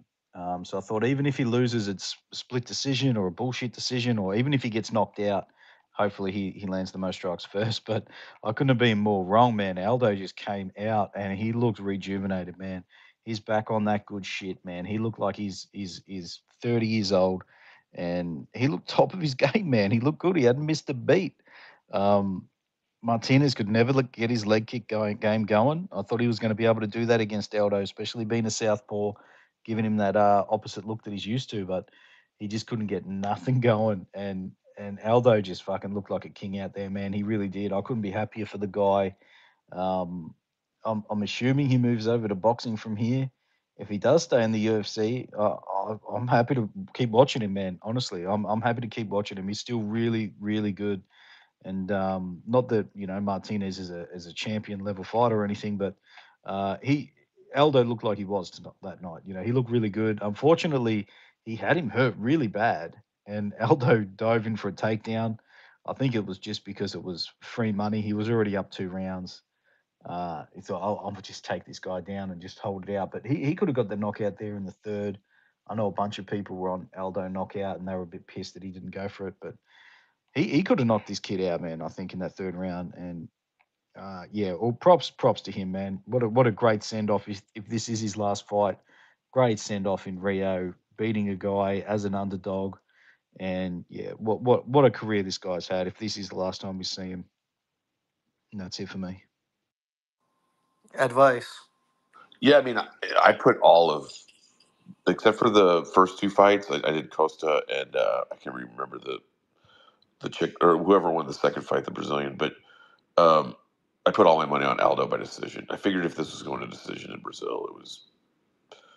And I thought it might have been a 5 round fight, just not knowing. But once I found it was three, I put units on just Aldo by decision, by money line. And yeah, I mean, wasn't a super memorable fight, but Aldo did look like a 37-year-old fucking senior fighter, junior, senior. Yeah, so at this moment, during the function, they bring the TV out. Everybody's watching Canelo. Just me and my big ass Mexican family. And my uncle was looking back and he was like, hey, how's Aldo doing? Is he winning? And I was like, yeah, pretty easily. But I didn't really think it, like you said, it wasn't very much of an eventful fight. Just glad to see Aldo winning. Um, I might be wrong, but I'm pretty sure I'm right. Jonathan Martinez is a Mark Montoya fighter. And if you know me, hey, they might win every once in a while. But I think that Mark Montoya camp is just a fade. No, It's just a fake. the other thing was 135. Everyone seemed to fight at different weights this entire card, but Aldo at 135. I guess he was fine, right? But that's not his typical. So he had already come down before. He had the title shot at 135 against Marlon Moraes. He had the fight against Chito Vera at 135. This was this was a couple of fights in here at 135. Just really interested to see what he's gonna do next. I would hope that he probably doesn't re-sign with the UFC because I would assume he could make a lot more money somewhere else. Or just Um, fight at the next Brazil card next year. Yeah, but I think a guy like Aldo just he wants more out of life and more out of competition, and he still looks really good. So go ahead and try to milk the cow as much as you can. Try and get that money, whether it be a fucking we know what's his name. Come on, give me the name. Rivera, Jimmy Rivera. We know Rivera's out there still doing bare knuckle boxing at BKFC. Maybe they can sell an Aldo Rivera fucking rematch at MBKFC. That'd be something interesting. And I'm sure they'd pay him hella fucking money to be a co-main under Mike Perry's next fight or something like that. But way to go, Aldo. On to the next one. Main event. Alessandro Pantoja. I don't know, man. So I'm looking. I'm watching this fight on my phone. I'm looking up. I'm watching what's it called, Canelo on the big TV, and everybody's talking and shit. I'm going back and forth.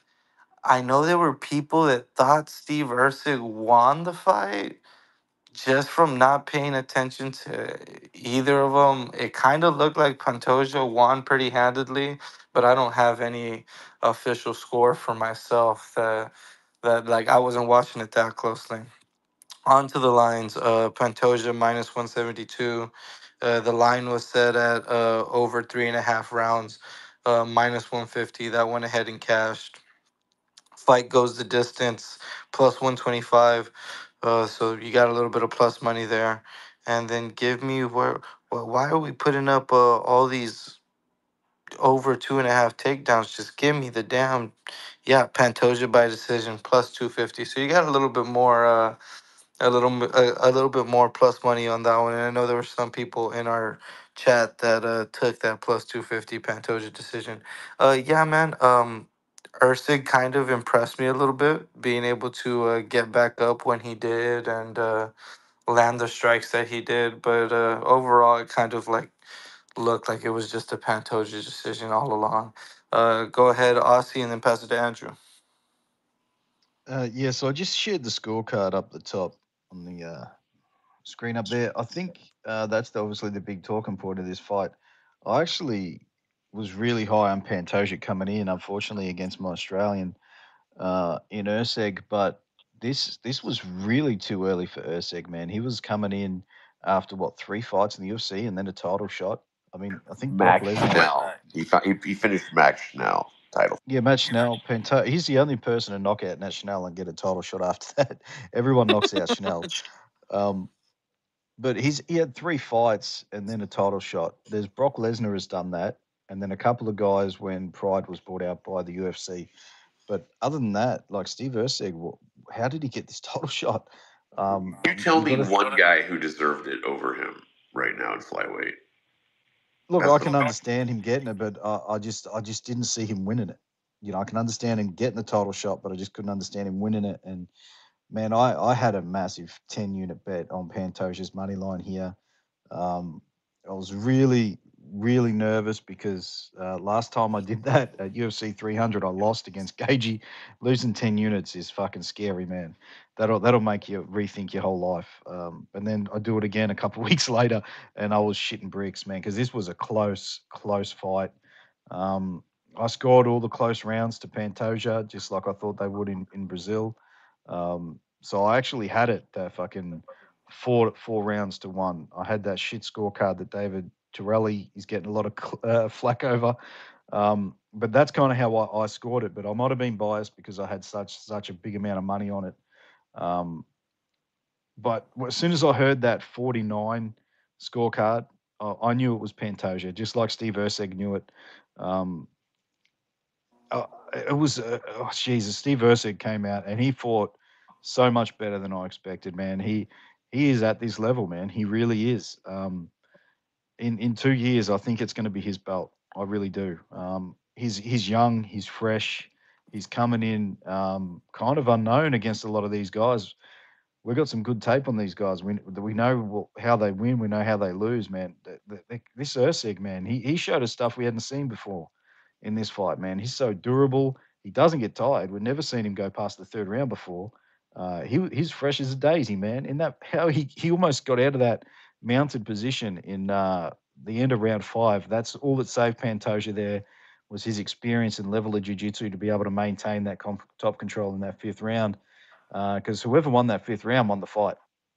It was 2-2 until the scorecards going into that fifth, and Erceg, man, he came in, he came for that belt, man. He came to play spoiler, and he fought great, and I think he looked better in a loss than Pantoja did in a win, and I don't know, man. That Pantoja's that he's going to lose that belt soon, and I'm hoping Erceg gets a shot before he loses it, and Erceg can be the one to take it from him, but whoever had a bet on Erceg at those odds, man, that was a good bet. My 10 unit bet was stupid. It was not good. It was way too close to be betting a fight like that. But couldn't be happier with Steve Erceg's performance. So yeah, congratulations to him. Pantoja might have got lucky if all the fans were scoring the fight because most people seem to be scoring that fight for Erceg. I don't know if that's just because they had money on him or not, but yeah, what a performance he put on, man. I'm proud of that kid. Oh yeah, at 34 years old, this is potentially the last title defense that we're going to see for Alexandre Pantoja. I'll cry with him about the daddy issues after he loses, but on the next one, I will definitely be betting whoever his opponent is. When it comes to Erceg, man, yeah, just kind of impressed me. Just because everybody kind of counted him out. I know Brandon Moreno was talking about like, oh, I want to take some time off and get myself right. Ayo, retire or fight because I want to see Erceg versus Moreno, and I want to see if that Mexican chin can get cracked or just to see exactly how good Erceg is even more, man. Because based on that last performance from Moreno, it looks like. It looks like Erceg can go ahead and take that fight, and that's just I think would be a great banger that I want to see. Advice: What about Erceg and Kaikara in Perth? boo! If anybody knows me, I'm Kai Kara. I'm Kai Kara France's biggest hater. No, I don't Uh, like. Nobody likes him. I mean, he's not good. so if we're gonna see Erceg knock him out, then I guess let's make it happen. But Well, I mean, besides there's that, just I so don't even little want to. depth at flyweight that, like, I mean, Erceg came in big too. I mean, he looked Oh, big, he looked. Yeah, he definitely looked huge against Pantoja. and I never thought at any point he was in danger. I mean, but I think Pantoja just had the striking advantage. Yeah, I'm really excited. To me, it was always Amir Abazi that's gonna be taking this belt off Pantoja. I know he's got the broken neck right now, but if he can heal up good and heal up fast, What that's the about one that I want to see. Mohammed Moakov? I was just about to say that, man. That like Makayev, the UFC want him to get a shot. He's obviously from England. Erceg's from Australia. They're making a lot more money out of the England and Australia markets probably than they are the Brazilian market at this point. I don't think they sell any pay per views over there. So, or even in England in that case, to be honest. So, I think Erceg can really give Makayev a fucking hiding in a 5 round fight. It has to be a main event. I don't want to see a 3 round fight with these I guys. don't want to see a main event with these two, three guys. I mean, I don't want to see another flyweight main event soon. No, no, Oh, I like flyweight main events because it's like I really don't give a damn. I don't I don't care about the complaining. Heavyweights go out there, cool. They get knocked out in one round, cool.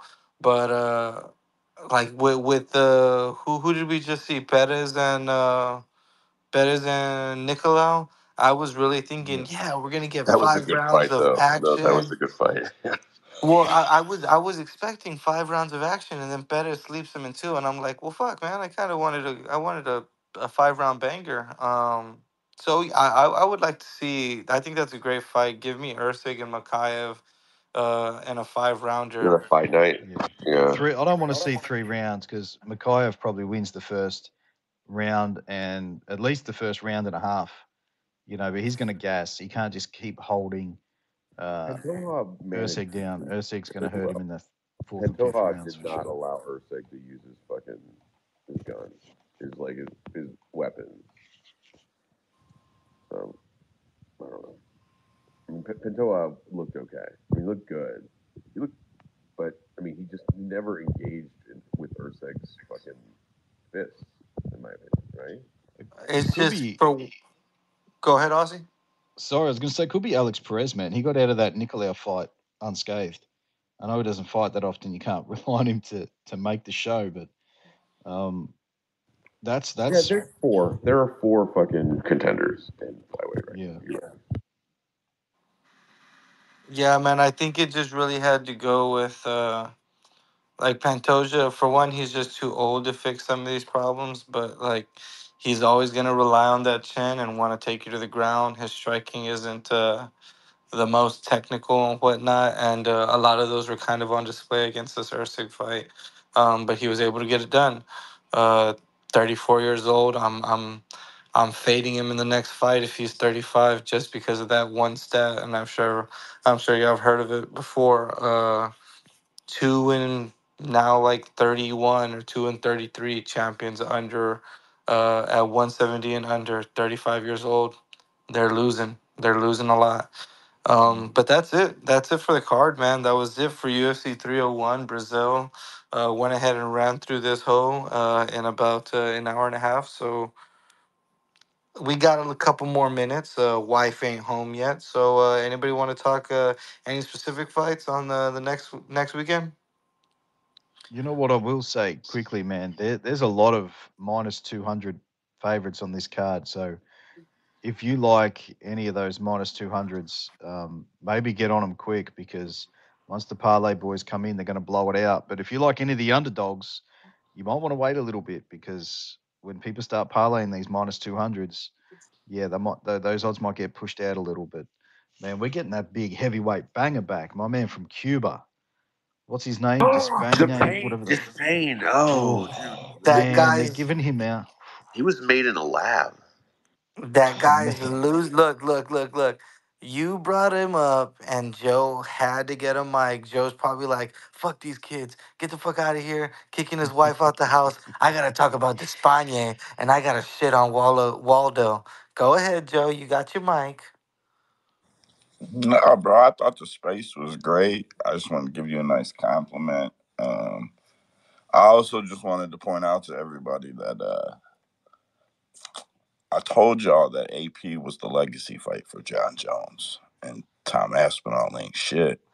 And Tom Aspinall ain't getting that motherfucking fight unless he beats AP up. And he don't want that AP smoke because he was turning it down for 301 anyway. So I just want to talk about the matchup between John Jones and Alex um, after the Stipe fight. Tom's not getting that fight. He better fight AP. Tom better fight AP or he is not getting the John fight. Just I fucking told you guys this, and I'm just gonna keep hammering it. That's all. I just wanted to. That was it. In your little VMs, voice messages, whatever the fuck. That's it. Hey, AP's hey, not going to get to 260. I mean, they need a 225 fucking division, but Bro, he walks at like 240. yeah, I no, that but I swear AP's got superpowers where he He's could be massive. he could no, be no. 10 I foot, get it. 430 pounds. He just I refuses think to we're grow going to that see big. it. I don't think Stipe's 47 now. He's not going to fight anymore, right? I I mean, expected. Listen, I expected when. I'm not excited about a No, no, Stipe Jones fight. no. But I'm saying when AP and Tom faced off, did that little deal or whatever. It wasn't like a real face off. I thought Tom would look bigger than he did, bro. What about rollerblades? He What didn't about look that big at all. Yeah, that's what Tom's gonna Rollerblade. do. Tom's gonna try to fight Curtis and then be like, I defended. John has to fight me or he's scared. Nah, bro. AP could be the first three division championship. Now that's a fight that sells. Nobody gives a fuck about Tom. dude? I want AP to fight every weekend. We all agree to that. But I mean, going up and fighting John Jones is a different situation. But listen, all I'm getting at, my thing about it is it's the biggest sell. There's just not a bigger sell for Dude, John the Jones. biggest sell is John Jones running through Aspinall, and then we somehow get Ngannou, and then watch fun. Bro, No, no, no. nobody cares about that. Look, listen to what Joe's saying because look, Joe and I are huge John Jones fans. I will speak for both of us and say that he is the GOAT, hands down. I 100% like believe that. But if Barrera can come in, become the first three division champion, never have any steroid accusations, beat Izzy, fucking it's gonna be if it makes it happen, it's gonna be 8 championships and fucking like 9 or 10 fights in the UFC. Like if he were to beat John Jones, 100% people will talk and the UFC will push it as he's the GOAT killer and now Alex Pereira is the GOAT of UFC. He's not the And goat, but he's a goddamn animal. No, but dude, that's a that's what huge jump from 205 to. that's the narrative that they will push. And like I said, man, it's 205, but Pereira is walking around at 240. That's exactly what fucking Aspinall was walking around at before this last fight where he bulked up to 253. Um, I- If Pereira wins a belt in a third weight class, he is definitely the Yeah, it's most bananas. credentialed Yeah, combat sports artist we've seen, man. Coming no, in, he's a Well, magician. and remember, it goes deep. So like John is, and listen, I'm not being a super fan. I am a super fan, so I'm just telling you. So you got to remember, John is like that super subliminal, forever is warfare fighter. And if you don't think that John admires, acknowledges, kudos to AP for absolutely stalking and destroying Izzy's career. You're crazy. The fact you think John doesn't know that Izzy said, I'm gonna go up to 205 and win a belt. I'm gonna make my heavyweight debut before this is over and win that belt. And I'm gonna be the first guy to beat John Jones. When Izzy said that shit, you don't think that John knows now? Like, nah, bro, but that dude you hate, the only guy you hate more than me, he was the 185 champ. And he's the 205 champ. And maybe he'll be the heavyweight champ. And But he'll get the chance to beat John Jones. Izzy beat Alex the second time, and I mean, I get it. I know what you're talking about. No, yeah, but bro, all right, man. I'm It's just like saying, Tom deserves a fucking title fight. listen, do you think that I'm gonna name someone low. Do you think that Waldo Acosta could beat Tom Aspinall in a fight?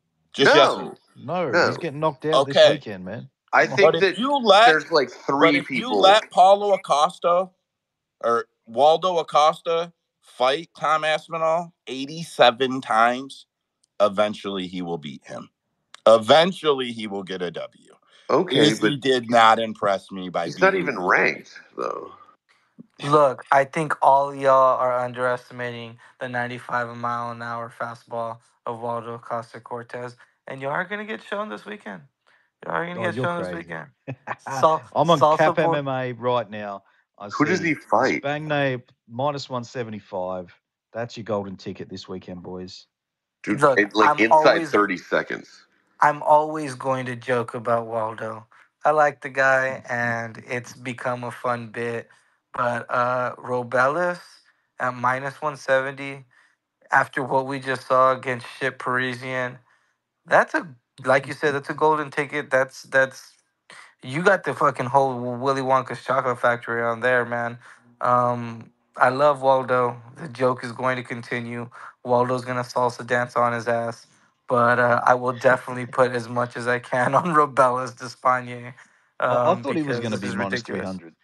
I Oh thought he yeah, would be it minus doesn't make 300, man. sense. And It yeah, it It doesn't make might be sense. in a couple days. Yeah. yeah, I thought just because of the hype and everything, the casuals start seeing the highlights, and I thought they were going to open it way lower. I think there's a ton of value. Even if he loses, you bet it now, you're getting a ton of value come fight night. Do you guys You might even think that hedge Derek off a Lewis? You little think fight Derek night. Lewis wins Samantha? I think he does. Yes, I do, man. Like Lewis, he's got more knockdowns in the UFC than this other guy's had fights. you know. Dude, Derek Lewis is from Houston, and I'm from Houston. You see him every now and then in this Ferrari.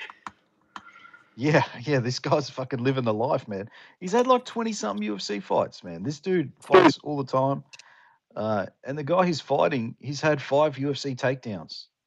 He's had 5 fucking UFC takedowns, man. But is How's that? Nascimento is a striker, not a ground guy, right? I think he's more of a ground guy, right?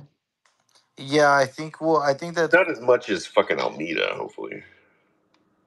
Well, he wants to be a ground guy in this fight. I'll tell you, he don't want to stand there with Lewis. Well, You know, he Curtis he got Blades did too, but that didn't work out for Curtis Blades. yeah, yeah. Did you see that uppercut, man? Fucking It's a hard shit. thing to be fighting Lewis and looking at that fight tape, man. You only tape his losses, man. That If you're patience, fighting him, you don't look at his and So that wins. uppercut. Oh, so Nascimento has landed 5 takedowns in his UFC career. yeah, Three he's a against striker. Tanner Boser and 2 against Dontel Mays. Yeah, yeah. His Amazing his dead guy. takedown average is 1.20 per 15 minutes. Yeah. Yeah, no, like what are the lines on this fight? Dude, Derek Anybody Lewis know? Like, is the favorite, I think. I'm pulling up. Derek Lewis minus 145. Dude, take Derek Lewis and take Despanye and call it a fucking night, man. And take the That under on both of them shits. that's the way yeah. I feel. Man, you know Uh, what? I'm looking forward to though. There's another minus 200 I Joaquin really like. Buckley. Yeah, Buckley is one for sure, and I really like Sean Woodson against Bruce Leroy. Man, I do that's too. oh, he's fucking massive. It's gonna look like This Kareem is a better Abdul-Jabbar card than 301. and Bruce Lee in Game of Death. Remember that? Oh yeah, so I was gonna give a little rant on this. People are talking shit, and I think it's just a trend. They say, "Oh, heavyweight main event, this card sucks." Blah blah blah. This card shit. You know what I mean? And that's just if people are gonna start talking, then that just becomes a trend. Fuck them people. Those are idiotic takes, man. This Luis fight is twisty. Nascimento, Buckley, Ruzabov. We're gonna see Olberg. I personally Yep. always root for Carlos Diego Fiera. Alex Caceres, Sean Woodson. We get Robellis and the fucking goat Waldo. Even Hooper a Slava meme fight. claws. Yeah, Hooper who I was Slava gonna say, claws. even a meme Trees are fight in better. Hooper and Slava. Dude, McKinney and Ribovich are gonna beat the shit out of each other Who's for exactly McKinney? 42 seconds. Like even Charles Johnson versus Jake Hadley. That's a banger. Or It's it's a gonna be No, better fun. card than what we just had on Saturday. A Faster. hundred exactly, percent. exactly, The exactly. only thing I I'll tell hate you. is that it starts at fucking 3 o'clock for Dude, me. I don't know is it about the you. ABC card? No, the ABC card I think is that Shemaev Whitaker card. That's going to be blood. I think Nah, I that's think this is just ESPN. fucking garbage. It's in Louisville, so who knows? They got to go to sleep by 8 o'clock. Yeah, no, Yeah, this is gonna be a fun card. That Saudi card is the ABC card, and I can't believe they're going to throw killers on a fucking mainstream television. Oh, there's Oh, a they reason, bro. There's a yeah, reason. they always stack ABCs. It's not even. It's that, and it's the Saudi card. yeah. Is It's Share a Bullet on that card? I think he is. he is. Yeah, he's The supposed to Saudis be paid fighting $20 million Ihor for Potieria. these cards. So you remember, the UFC just is talking about just broke the all-time UFC gate record. They just broke it, $17 million. There's no gate in Saudi Arabia. It's a $20 million site fee for showing up for a fight night. So who gets the money? The stadium or Saudi Arabian government yeah? or principality, yeah, probably. No, Uh, that's the UFC. entertainment fund. The entertainment fund pays it. It started at 600 billion. It's a 750 billion dollar entertainment tourism and something package that they're part of. Fuck, And they got money I'm down there, sure man. the They UFC will got be fucking fine. money, dude. I said Yeah. billion, not million. 700 Yeah. billion for the record. Man, we bought out one fucking crocodile movie here in Australia. We haven't done shit since. These motherfuckers, 700 billion, You're a man. dirty motherfucker for that, Aussie. Dude, hey, are you gonna get DDP and Adesanya in Perth? It looks like it because it's a pay per view. They Yeah. have to put on something. So it looks like that's it. Yeah. I hope Malarkey's on it too, just for. You're an He should evil have been guy, instead of this, advice. man. The dude, You're honestly, the Figueredo and Garbrandt fight should have been on 301. Yeah, but that was the thing. Between 298, 299, and 300, I'd been saying it for a long ass time. We're gonna get some weaker cards coming because they use a lot of star power on that. And honestly, we just talked about this Louisville card coming this weekend. It is not weak. It is going to be a hell of a lot of fun. Just need to pick your spots pretty smartly, and I think you're gonna make some good money on this one. I think the buys from 301 are going to be minimal. They're going to be some of the worst buys they've done in a long, long time. I think Well, it's coming on off that ESPN Plus. 300, and then you get this card. How do you justify buying that card on the weekend? You know, The fight night or 301? 301 no, the was. 301 we just seen. Like Dude, I just did everyone a paid I for did I 300. did a telecast and I showed the video of it the whole time and no one said anything. Didn't even pull it. Yeah, no one gave a shit. It was just a couple buddies who didn't want to pay for it. Yeah, yeah, craziness, Uh, craziness. All right, guys, 10 minutes. Go ahead, pick a fight. Pick a fight. Let's talk about something a Oh little well, more in depth. what were we saying? The Hooper Boroshev fight, man. That's a really interesting fight, man. Pure grappler versus pure striker. Um, so it's going to come down to the wrestling, man. Can he keep this fight standing, or is Hooper going to take him down? What do you guys think? So I'd like to look at the size. I'm gonna pull it up right now, just to see exactly because Hooper's a big boy. Hooper's definitely taller, but Slava Six Claus is muscle, man. He's strong. 6'1" to 5'11", 74 inches of reach to 69 inches. So he's definitely gonna be the way bigger man there. Man, that's one of those where maybe you just bet fight goes or uh, doesn't go the distance and you just call it a night because like Someone's going to have you their way. Yeah. yeah, I don't want to trust that Hooper's made gains in his striking or wrestling enough to win this fight, and I personally hate Slava Claus because he kind of looks like Peter Yan, and y'all know how I feel about that fucker. So yeah, I'm not gonna pick a side on that one. I might just go fight ends inside the distance. It's one of those fights where whoever wins is probably going to look like a minus 500, once the fight's over. But going in, the line is probably correct. Most likely Hooper probably doesn't get it down. And if he doesn't, man, that he's in for a fucking tough stand up fight for as long as it lasts. But man, there is some really good fights on this card. I mean, I really like the Alex Caceres Sean Woodson fight, man. At plus Yeah. 168, I like Sean Woodson. Joe was just telling us about that little special they did about his gambling addicted mom and how he needs the money. So it kind of seems like they're pushing him. Uh, I like Sean Woodson. I love Mike Wazowski with his fucking ginormous arms and fucking 3-inch body, but I kind of, if that line gets any worse, I might have to take a shot on Alex Caceres, the old vet, who's going to be in a striking fight, and you're going to give me better. He's plus 168 right now. Oh, man, I kind of like Alex Caceres there right now. Oh man, I'm the opposite. I really like Woodson. I'm really confident in it. I'm going to I'm, do some I mean, tapes I on that like fight him. today.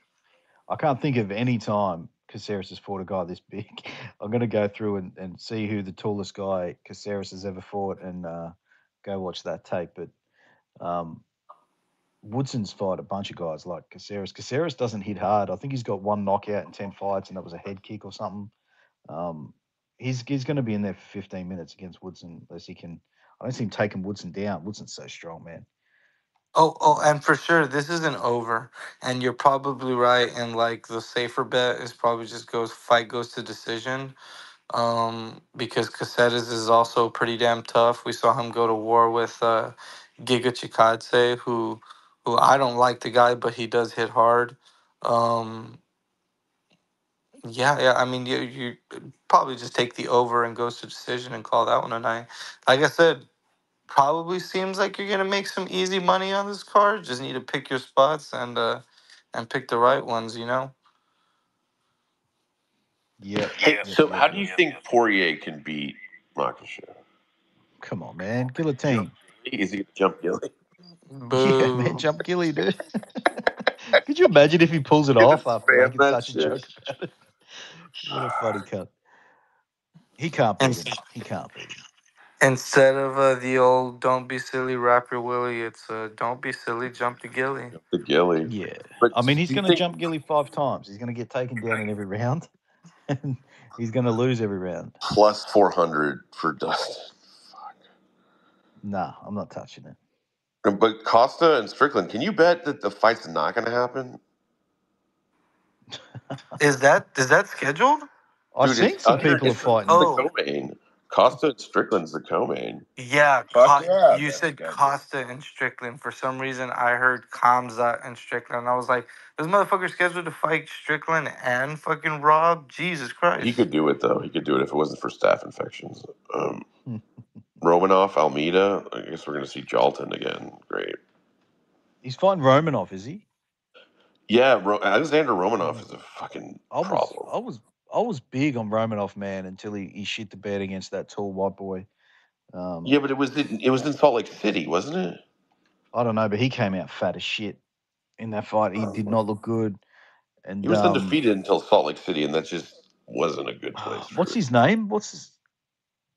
He's got the the guy big that tattoo Romanoff lost. on his back, the big dragon, like the big Oh, Japanese demon.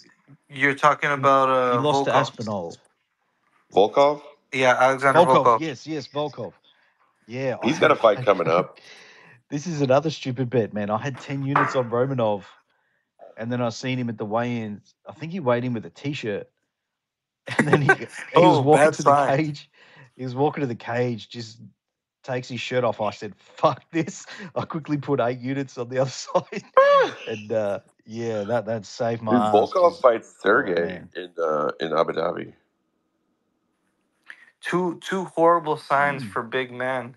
You're weighing in with a shirt on. Oh, that's not good. And you're getting No, into a swimming pool with a shirt on. Oh, that's not good. And Romanov does both, man. That yeah, Brazilian Ninja Turtle's gonna take his ass down. Almeida, it'll just be a ground fight. yeah, but I think Romanov will dominate for the first few minutes and then just be totally gassed, and then it's I just don't Well, as know. about long as it's not in Morpheus Mexico City, Almeida I after mean, that. fuck. I don't know, man. Like I know everybody is going to shit on my boy Jalton after that last fight, but like The the one way where he that sat on Lewis the whole time. no. I'm talking about where he fucking Curtis ragdolled Blades. Curtis Blades and then got knocked out Yeah, they got because knocked the he fuck just out. stayed Yeah, on his knees. Like that was still a fucking good performance till it wasn't. You know what I mean?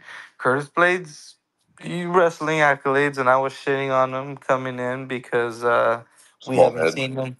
We haven't seen him on his back. But fucking Yelton kind of ragdolled him, man. I would assume he could do the same to Big Tubby over here. I don't know. I think it's a good fight for both. Also, Grant Dawson's back. Hopefully, he won't stand up with somebody and try to fight with Bobby Green. Nico, how does Nico Price still get fucking? Sorry. He's making that money, bro. You let the boy work. You let the boy work, and we just bet against him. He's just he's a company guy. Yeah. Well, guys, we're just about to hit the 2 hour mark. Aussie, just some hugs and kisses from me, bro. You always show up to the spaces. I see you promoting your own stuff here, and I don't know. I guess you're starting a YouTube thing because I wasn't aware of it before. go ahead and shout out what you need to do. Go ahead and plug your stuff. I know I'll be watching when I can. Not can't always jump into spaces, but go ahead, brother. Yeah, so we got UF Combat. It's not UFC Combat. It's just UF Combat for Ultimate Force Combat One at on YouTube. We've got a lot of fighter interviews, things like that, run by Colin Crandall, UFC media member. Yeah, a lot of good stuff going on there, man. We break down the cards. We've done really good lately. We got the obviously the Smith submission this week. Last week we had the Denise round 2 and Henry round 3. We've been picking some really big props, and it's been a lot of fun. Yeah, so give us a search over there. Follow us at UF Combat. And yeah, I just wanted to quickly ask Joe. I'm on the website now, the Cap MMA website. How do I get to like the judges, the thing we were talking about the other day? If you want to quickly shout that out. The scorecards. Yeah, yeah, So see the little search box right at the top? yep, Type the fighter's name into the top box and yep. then check the cards box and then Oh, just search. fucking let's If you go. don't know how to spell like a first name or a last name, you can just search a first name. It'll bring up a whole bunch of cards, but you don't have to, you know what I mean? You'll have to scroll through them a little bit. And like some shit is weird. Like if you search John Jones, no matter what I do, Trevin Jones cards come up. For whatever reasons, bros, like I don't know, whatever. But you get all of John Jones' scorecards too. And I would say as a challenge, if you can find a scorecard that we don't have, let me know All because right, we'll man. have it. So But this, you won't. so this is awesome for anyone. I guess everyone in here probably knows. Everyone's following the Cap MMA and goes to the website. So if you go in, you type in a fighter's name in the search box, then you can hit odds, and that shows you all the previous odds. Does it? Previous Yeah, fights so from the odd UFC, shit is PFL. yeah, but I'll be honest, odds is very beta, bro. Like I can only focus on one thing at a time. Yep, My yep. odd search is so bad I almost didn't put it up there. But that's the next thing I'm fixing. So yeah, but you'll have the odd search will eventually be there. If you check UFC, that is for tail of the tape. If you check PFL, that is tail of the tape. If you check one, that is tail of the tape. And if you type in the first box, then you can type in the second box. If you type Yep. in two names, you can hit compare and then it'll side by side them for you instead of single search. So if you Oh just man, hit the that's awesome. search, it'll only search the top box. If you hit compare, it'll search both. And when you're on the board now, right next to the names, you'll see a little spot that says compare stats. If you click that, it will auto fill the fighter's name into the boxes. You just check the promotion and hit compare. That's awesome, man. So whenever there's a fight, people are saying, "Oh, this fight's almost a made done deal" or whatever. You can get on, put in both their names, fucking bang, compare. It's come up with all their stats and everything. Yeah, that's awesome, As Joe. But soon as it's it's really good talked stuff about, you bro. guys are doing on here, man. This is really good because there's a lot of really popular tools out there that are shit, and this is really Yeah, good, man. and dude's charging $79 for the type of odds that we're giving away for free. And I'm not like trying to be a dick. Like that's just really going on. And I'm like, bro, that's crazy. What the fuck? There's a service right now to get the odds we get in quote unquote promos. Dude, those are coupons. You can just go to those websites and go to the promo section Yeah, yeah, and get them for fucking free. It's not yeah, it's so I'm trying. We're trying. We're keeping at it. I'm pretty proud of what's going on over there right now. Listen, yeah. if You you should find be, man. anything funny on that search engine, tell me. I can't fix shit I don't see. There's a lot. It's a live thing. When you type that in, like I've told you, it goes and retrieves all that information. And that 8 seconds it takes or whatever, that's live information from the source. Okay. It'll give a disclaimer at the bottom where it's coming from.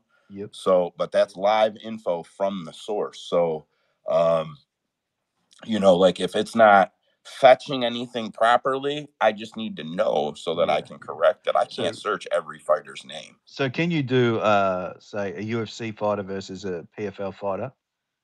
No, but that will come probably third quarter this year. It's on my list of stuff to do, Yep. but it would have probably put put back releasing that engine about 4 weeks, and I just wanted to get the engine out there and get it working. Of course, yeah. But by the end of the year, I can say safely you'll be able to cross promote. And bro, you can type in any UFC fighter in history on that shit and get their stats. Well, all right. Well, I'm going to check out some fucking Tank Abbott shit in a minute. Yeah, there's no reason to, but you can. There's no reason, but you can. Yeah, whatever. Ozzy, you plugged me in that space last night when everybody was sitting there, and them guys are hitters, and you know that I don't like to do that shit in other people's spaces, bro. I even told the guys in the team room that it was a big up. I appreciate you that for that, Oh, no man. problems, man. You Usman, give good sight you got here, man. It really is. So yeah, I hope a bunch more people start using it. I thank you. Usman, I know you're closing this, but stay close to Twitter for about 10 minutes. I'm cooking like a motherfucker. I'll post in a minute. Oh, you know I'll be up all night. Don't worry about it. Yeah, was closing, but of course, better times got to come in the last 2 minutes. Better. Where you been at, brother? He gets a mic, bro. Yeah, where you at, brother? Go ahead, speak your mind. You know I got some time for you. I just got here working. I saw that y'all were having a space, so I just jumped in to see what y'all were talking about. Oh, it's all good, man. Get hit that grind, hit that grind. We're closing up. Go ahead and rewatch on the YouTube. It might be up until tomorrow though, so you can catch it tomorrow night. Aussie, appreciate you again, man. I told you to plug yourself, and you started plugging the website. No job for me to do. Love y'all guys. Appreciate all y'all for coming out. I'll leave y'all with this. I've got a 55-gallon tank. I bought some snails, and snails are really fun to watch, man. They move slow, but they're funny, guys. Laters.